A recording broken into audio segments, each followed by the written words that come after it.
के छ यार गाइस स्वागत छ फेरि तपाईलाई यो ट्युटोरियलमा र यो ट्युटोरियलमा म फ्लेक्स अलाइनमेन्ट एन्ड अर्डर फ्लेक्सलाई अलाइनमेन्ट कसरी गर्ने यो सबै कुराहरू सिकाउँछु ओके र अम,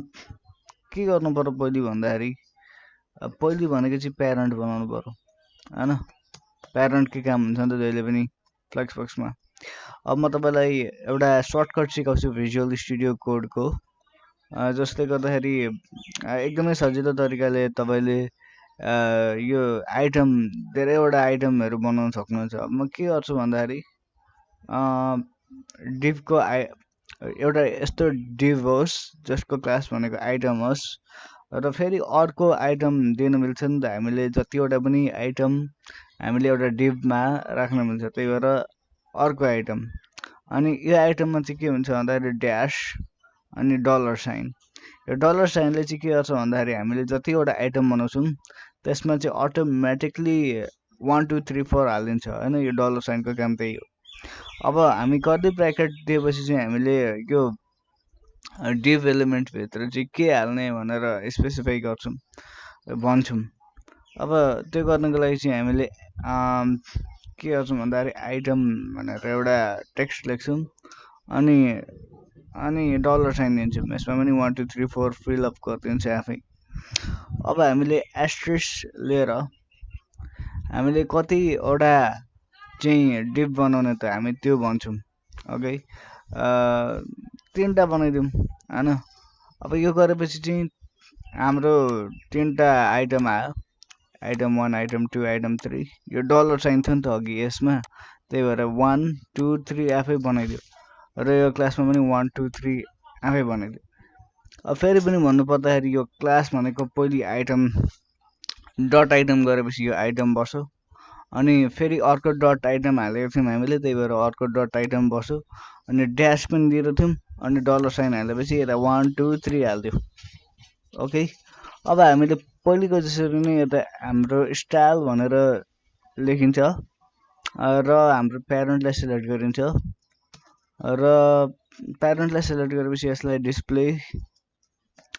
फ्लेक्स गरिन्छ किनभने यो एउटा यस्तो चिज हो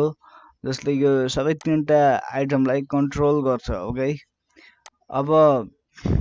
कुरा चाहिँ के गरौँ भन्दाखेरि यो आइटमको केही पनि हाइट विथ केही पनि छैन त्यही भएर राम्रो देखिँदैन होइन त्यही भएर यसलाई चाहिँ भनेको के गरौँ भन्दाखेरि आइटम भनेर सेलेक्ट गरौँ सबै आइटमलाई यो डट आइटम गरेपछि जति पनि क्लास डट जति पनि क्लास आइटम देख्छ त्यो सबैलाई सिलेक्ट गर्छ र हामी आइटममा गएपछि ब्याकग्राउन्ड भनेको हाम्रो के राखिदिने स्टिल ब्लू राखिदिउँ है त स्टिल ब्लू अनि कलर भनेको वाइट कलर देखिन्छ त्यही भएर वाइट टेक्स्ट भनेको अब सेन्टरमा राख्नु पर्यो टेक्स्ट लाइन सेन्टर अनि अर्को कुरा भनेको प्याडिङ नभइकन राम्रो देखिँदैन 20 px राखिदिउँ अनि अब हेरौँ हाम्रो वेबसाइट कस्तो भएको छ ओपन विथ लाइभ सर्भर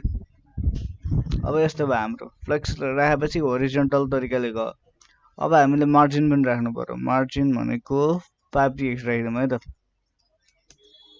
अब मार्जिन 5 px राखेपछि हाम्रो यो यता स्पेस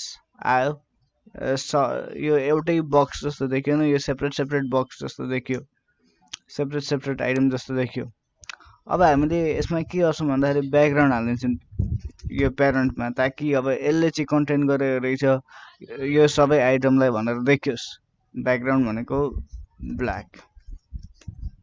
अब यसले सबै आइटमलाई कन्टेन्ट गरेको जस्तो देखियो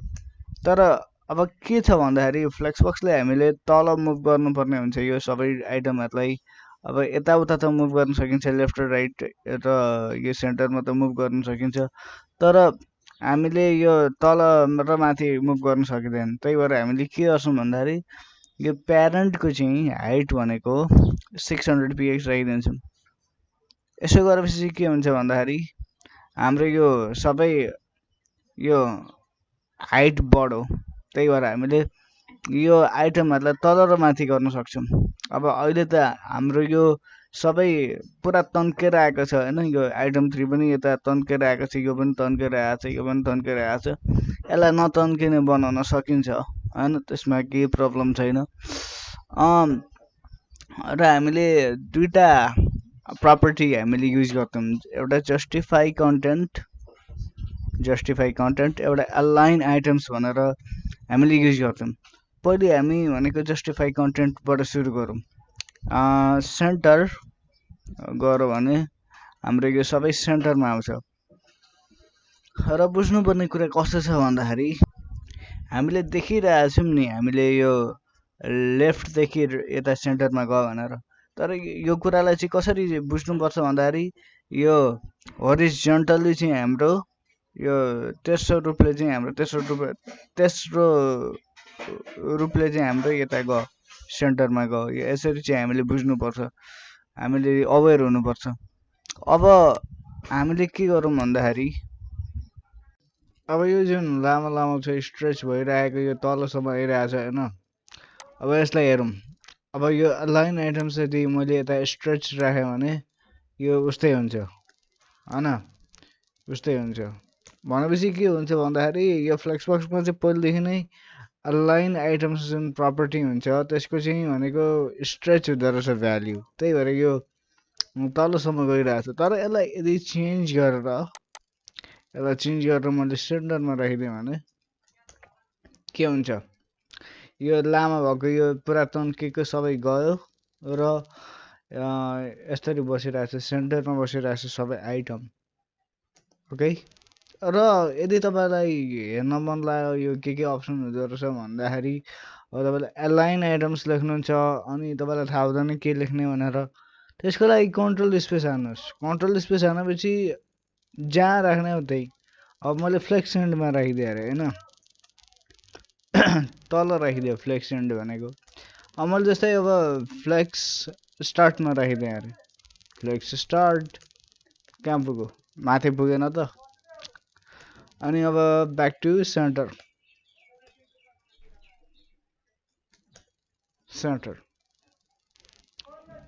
अब हामी अरू प्रपर्टीहरू डिस्कस गर्छौँ यो जस्टिफाई कन्टेन्टको। यसमा के पनि गर्न सकिन्छ भन्दाखेरि स्पेस अराउन्ड, हेरौँ न त अब के हुँदो रहेछ। स्पेस अराउन्ड गरेपछि चाहिँ कस्तो हुन्छ भन्दाखेरि यता पनि स्पेस हुन्छ, अब यसको छेउछाउमा स्पेस हुन्छ भन्न खोजेको क्या। यसमा पनि स्पेस भयो, यता पनि स्पेस भयो, अनि यता पनि स्पेस भयो होइन। अब जे देख्नुहुन्छ त्यही त बुझ्नुहुन्छ नि होइन,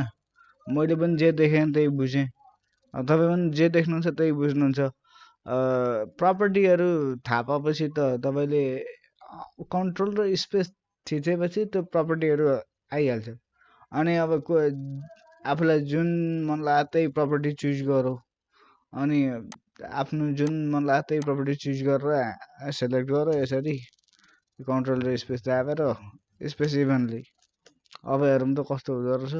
यस्तो हुँदो रहेछ, अलिकति नजिकै हुँदो रहेछ होइन, त्यही बुझ्यो नि त। हो त्यसरी बेसीको त्यसरी हुन्छ। अब यदि यो बक्स भनेको अब फ्लेक्स भयो होइन, अब यो फ्लेक्सको आइटम भनेको यो 3टा आइटम भयो। अब कस्तो भन्दाखेरि यिनीहरू 3टालाई चाहिँ एउटै खालको विथ दिने भने के गर्न सकिन्छ भन्दाखेरि फ्लेक्स बक्सको तरिकाले चाहिँ हामीले भिजुअल स्टुडियो कोडमा जाउँ र यो प्रत्येक आइटम जुन सिलेक्ट भइरहेछ नि, यो आइटम सिलेक्ट भइरहेछ नि, यसलाई चाहिँ हामी के गर्न सक्छौँ भन्दाखेरि फ्लेक्स बेसिसमा अब हामीले 400 px हाल्यो भने कस्तो हुँदो रहेछ हामी त्यो चाहिँ हाम्रो ब्राउजरमा हेरौँ। यदि हुँदो रहेछ प्रत्येकको विथ भनेको चाहिँ यदि छ होइन। अब यसलाई चेन्ज गर्दा भइहाल्यो, 800 पिक्सल बनाउँदा 900 पिक्सल बनाइदिँदा भइहाल्यो, यति पुग्छ। र यसरी चाहिँ कन्ट्रोल हुन्छ विथ फ्लेक्स बक्सको हिसाबले। अब हाम्रो यो ब्राउजरमा जाउँ। अब हामीले के गर्न आँटिरहेछौँ भन्दाखेरि यो चिज गर्नको लागि चाहिँ हामीलाई कसरी सजिलो हुन्छ भन्दाखेरि यो 3टा आइटम जुन छ नि हो त्यसको कलर चाहिँ चेन्ज गरिदिउँ। ओके, त्यसो गरेपछि अलिक देख्न सजिलो हुन्छ। अब हामी के गर्छौँ भन्दाखेरि आइटम वानलाई सेलेक्ट गर्छौँ होइन किनभने त्यो सेलेक्ट गर्न जरुरी छ अहिले एकछिनमा बुझ्नुहुन्छ तपाईँले ब्याकग्राउन्ड हानिदिउँ ब्याकग्राउन्ड कलर हालिदिउँ अब यो स्टिल ब्लू होइन ट्यान हानिदिउँ होइन अब अर्को आइटमलाई सिलेक्ट गर्नको लागि अब यसलाई नै कपी हानिदिइहालौँ डाउन कपी अनि यसलाई 2 गरिदिउँ फेरि गरिदिउँ 3 गरिदिउँ अब यसको कलर चाहिँ चेन्ज गर्नु है त यसको कलर के राख्ने कन्ट्रोल स्पेस टिल हालिदिउँ यसको कलर अनि यसको कलर चाहिँ क्रिस्टल टोमेटो ओके अब चाहिँ हाम्रो कस्तो देखियो हाम्रो यो तिनवटा अलग अलग देखियो होइन अब हामीले चाहिँ के गर्छौँ भन्दाखेरि अर्डरको कुरा आउँछ अब मलाई चाहिँ अब त्यो जस्टिफाई कन्टेन्ट युज गरेर हुँदैन यो होइन यसलाई युज अब जस्टिफाई कन्टेन्ट रो रिभर्स गर्थ्यौँ नि हामीले त्यसले अब यो आइटम 3 लाई यता आइटम 1 मा लगाइदिन्छ अनि यो बिचमै हुन्छ होला आई डोन्ट नो तर अनि फेरि कलम गर भने यो सुल्टो हुन्छ उल्टो सुल्टो गर्न त आउँछ हामीलाई तर आफ्नो हिसाबले चाहिँ राख्नु पर्यो यो आइटम 3 लाई ए आइटम 3 लाई चाहिँ यता आइटम 2 भएको ठाउँमा राख्नु पर्यो अरे कसरी गर्नुहुन्छ होइन रो रिभर्स गर्दा पनि हुँदैन कलम रिभर्स गर्दा पनि हुँदैन त्यसको लागि के गर्नु पर्यो भन्दाखेरि हामीले अर्डर स्पेसिफाई गर्नु पर्यो यो सबै फ्लेक्सको चार्ट हो नि त आइटम हो नि त त्यही भएर अर्डर आइटम 1 को आइटम 1 मै छोडिदिउँ होइन आइटम 2 को चाहिँ अर्डर भनेको चाहिँ यसलाई चाहिँ यो तेस्रो ठाउँमा राखिदिउँ अनि यसमा चाहिँ यसलाई चाहिँ आइटम 3 लाई चाहिँ अर्डर 2 मा राखिदिउँ अब यसो गरेपछि चाहिँ के हुन्छ भन्दाखेरि इ आइटम 3 चाहिँ यता बस्यो आइटम 2 चाहिँ यता छ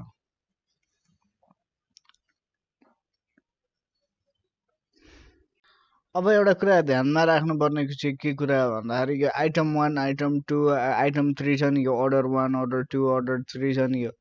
जे पनि छ नि यो सबैमा लेख्नु पर्यो क्या आइटम 1 आइटम 2 आइटम 3 तिनटैमा लेख्नु पर्यो अब यदि तपाईँलाई लाग्छ भने अब यदि आइटम 3 लाई मात्रै अर्डरमा 2 मा राखेपछि आफू अरू चाहिँ आफै मिलेर बस्छ भने त्यो रङ सोच्नु हुँदैछ तपाईँले होइन अर्डर 2 रहेछ नि यो अब हामीलाई त यसलाई राख्नु हो नि त हामीलाई त योसँग मतलब छ नि त आइटम 3 सँग मतलब छ नि त अब तपाईँले चाहिँ आइटम 3 लाई मात्र सिलेक्ट गरेर अर्डर 2 राख्नु हो र अरू चाहिँ अब